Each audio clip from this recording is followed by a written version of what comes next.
Live from Fargo and serving you on TV, online, and on the go. This is Valley News Live at 9 on Fargo CW. Although fireworks are enjoyable to watch, they can be dangerous, even deadly, if they're not handled carefully. Each year, around 11,000 people are sent to the hospital for firework-related injuries, and many of which, according to the Consumer Product Safety Commission, are preventable. Valley News Team's Cornelius Hawker shares some fireworks do's and don'ts to keep you and your family safe this 4th of July. Yeah, we kind of block it off a little bit, and then we have all our buddies and come set up chairs right here, and then wait for the fireworks. For all his life, Justin Bortle has had a front row seat to the fireworks show put on every year at MSUM. Every year it's been a thing since my grandparents been here, like 52 years. Get the family together, watch the fireworks. Bortle says he'll light off a few fireworks, but nothing too serious within city limits. Yeah. We just do kiddo stuff, you know, like snakes and smoke bombs and, you know, nothing too extravagant. Unfortunately, not everyone does that. Law enforcement in Cass and Clay County responded to at least 45 complaints about fireworks, and that was just Sunday. Sanford House released a list of do's and don'ts when it comes to lighting off fireworks, like not letting your children play with them, keeping your body out of the direct path of any firework, and not drinking while shooting them off. Bortle has a message for anyone thinking about doing something stupid this 4th of July. Don't be doing that, and make sure you're safe. You know, don't want kids blowing out their hands and getting hurt for something that you can avoid. In Moorhead, Cornelius Hawker, Valley News Live. If an accident does happen, call 911 immediately. We have more fireworks safety tips in this story on valleynewslive.com. Coming up after weather, there was a strong police response in Grand Forks this evening after a fight involving family members was said to have a gun involved. Plus, we're learning more about the 25-year-old who was pulled from the Red River.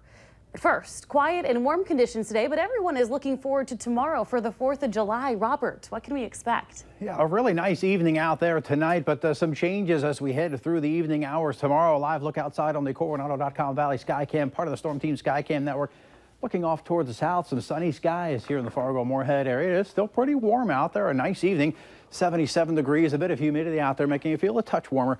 Heat index of 79 degrees. Temperatures elsewhere across the region, we're still all in the 70s, a touch cooler off towards the east. 70 in Thief River Falls, also 70 in Bemidji, 71 in Baudette, 75 into the Fergus Falls area. Winds a little bit lighter than they were earlier, but still a little bit breezy in some locations. They'll subside a bit overnight tonight, but then pick up again out of the south as we head through your 4th of July holiday. Cloud cover, not a whole lot of it out there, most of it off towards the east. Underneath those clouds, we did have a few sprinkles in our far eastern counties earlier, and a few more showing up in Lake of the Woods County, but not a big deal at all. A few showers and thunderstorms between Minot and Bismarck, those likely to fall apart before they move on into our area. Off towards the south, some showers and some thunderstorms south of the Sioux Falls area, and some big-time storms making their way through central portions of Oklahoma. 60 to 70 mile-per-hour winds, earlier 80-plus mile-per-hour winds in northwestern Oklahoma with that line of storms. For us, quiet tonight, but we will have our own storm chances as we head through the day tomorrow. Overnight tonight, lows mostly dipping down into the 60s. There is a slight chance for an isolated shower or thunderstorm in the far southern valley very late tonight, early tomorrow morning, but the vast majority of us are going to stay dry. So as we start off your 4th of July holiday tomorrow morning, not too bad out there. By lunchtime, still not too bad. Get those grills fired up, lots of sunshine out there, temperatures warming on up, and those winds cranking up out of the south. But later on in the day, we'll start to see some showers and thunderstorms forming across the northern valley, and then those will fill on in and dive off towards the east and the southeast and possibly approaching the Fargo-Moorhead area sometime between 8 and 10 p.m. And these could be strong and perhaps severe. And because of that, Storm Prediction Center has put in much of the area in a marginal risk for severe storms. Could see a couple of storms that reach severe levels, including the risk for some damaging winds and some damaging hail. Keep it tuned to the latest forecast. Here in Fargo, we start off the day mild, 66 degrees, a quick warm up into the low 80s by your noontime. Later on in the day, we're going to top it out around 90. Storms show up later on. And again, some of those could be strong and perhaps severe. Picture of the day out of West Fargo, a double rainbow. Thanks to Brett for sending that in. Going to use that as the background to our 7-day forecast. And that chance for storms late in the day. And again, some of those could be strong and perhaps severe. Hot and quiet on your Wednesday, some low 90s. And as we head through the rest of the week, And on into next weekend, we'll see temperatures in the 80s. Next chance of rain shows up late Wednesday night and early Thursday morning. So again, don't cancel the outdoor plans. Keep it tuned to the latest forecast. You hear thunder, you're close enough to get hit by lightning. Get on indoors until that storm is passed. All right. Thank you, Robert. You got it. And if you need help uncovering fraud and corruption in your community, be sure to call us on our whistleblower hotline. That number is 701-237-6576 and leave your tip. A member of our investigative team will get on the case and go to work to expose the truth. We're also following a developing story out of Grand Forks tonight after at least 7 squad cars showed up near the Holiday Air Apartments for a reported fight with a firearm that was involved. After police searched the area, they confirmed there was no gun. One man is telling Valley News Live he was in the scuffle and the other man bit him on the arm. Police say it was a disturbance between 2 family members and both men involved only had minor injuries. They do say there is no threat to the public and authorities say they are still investigating. Anyone who may have witnessed the incident is asked to contact police. Fargo police have now confirmed the identity of a man who was pulled from the Red River, who is 25-year-old Fanuel Osrat of Moorhead. Osrat was a swimming coach at Minnesota State University in Moorhead and was reported missing by friends on Thursday, June 29th. His body was pulled from the Red River on Saturday night, and Fargo police say they're still investigating the incident. Osrat is the second man that has died in just the past few weeks after going missing while swimming in the Red River.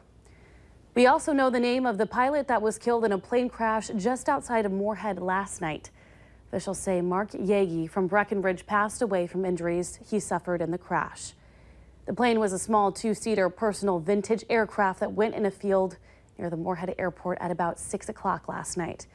It isn't known yet if the plane was trying to land when the crash happened, but the FAA is taking over the investigating into the cause of the crash.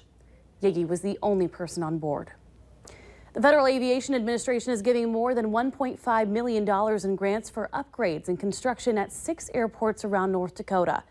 The largest grant is going to the Ashley Municipal Airport. They're getting more than $971,000 for updates to their facility. The state of North Dakota International Peace Garden Airport, along with other airports in Grafton, Gwinner, Valley City, and Castleton, they're also getting grant money for construction and updates.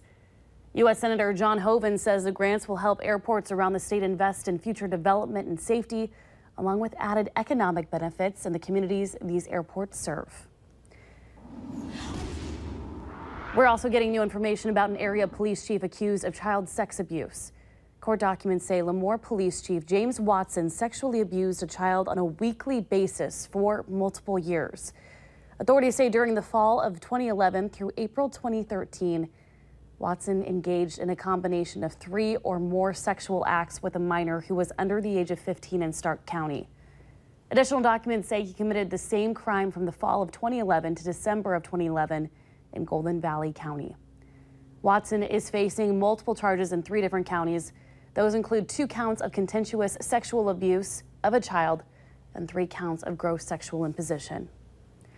Too many are facing simple assault charges after getting into a fight with another man in South Fargo early yesterday morning. It happened in the parking lot in the 4000 block of 19th Avenue South. The 2 men, identified as 32-year-old James Billiot of Fargo and 28-year-old Justin Riefenberg of West Fargo, well, they allegedly made derogatory remarks to the victim before assaulting him. Fargo police say the victim was hurt, but his injuries appeared to be non-life-threatening. And according to court documents, Billiot pleaded not guilty to simple assault. The Minnesota chapter of the Council on American Islamic Relations called on state and federal law enforcement authorities to investigate the alleged assault as a possible hate crime. A Minnesota man is in jail after police say he stabbed someone after having an argument over Facebook. 20-year-old Gavin Johnson of Brandon has been booked in the Douglas County Jail after apparently stabbing 18-year-old Bailey Zastro. Police say the two were fighting on Facebook, and which led to a physical altercation. Zastro was taken to a nearby hospital and is expected to be okay. Police say criminal charges against Johnson are still pending. 3 thrill seekers were arrested after climbing to the top of a cell phone tower in Wyoming, Minnesota, and then parachuting to the ground. Officers found 3 men climbing the tower late last night, which is estimated to be several hundred feet tall. Officers ordered the men to climb down from the tower, but they ignored the commands and eventually base jumped off the top of the tower using parachutes to safely land on the ground. Unbelievable, because my father used to be a steeplechase and he was up there, so he knows how high that is up there. It's a long way up there. An attorney says the men are facing multiple charges and could face additional consequences from the Department of Homeland Security for trespassing on a public utility site. For more than 100 years, you couldn't buy alcohol on Sundays in Minnesota. Today, that ban is history. Yesterday, liquor stores across the state opened its doors for the first time in 159 years. The Minnesota legislation passed the bipartisan support, and Governor Dayton signed it into law. Border cities across the state are waiting to see how it will affect businesses in Minnesota and also right here in North Dakota. At least one small liquor store in East Grand Forks thinks it will help businesses. We got to see our bikes, right? So they don't have to travel over to Grand Forks, you know, to get their beer and then come back here, you know. They can always just come in here and it only takes about 15 minutes to get back home and get ready for the game. Liquor stores aren't required to open. It's left up to the business owner.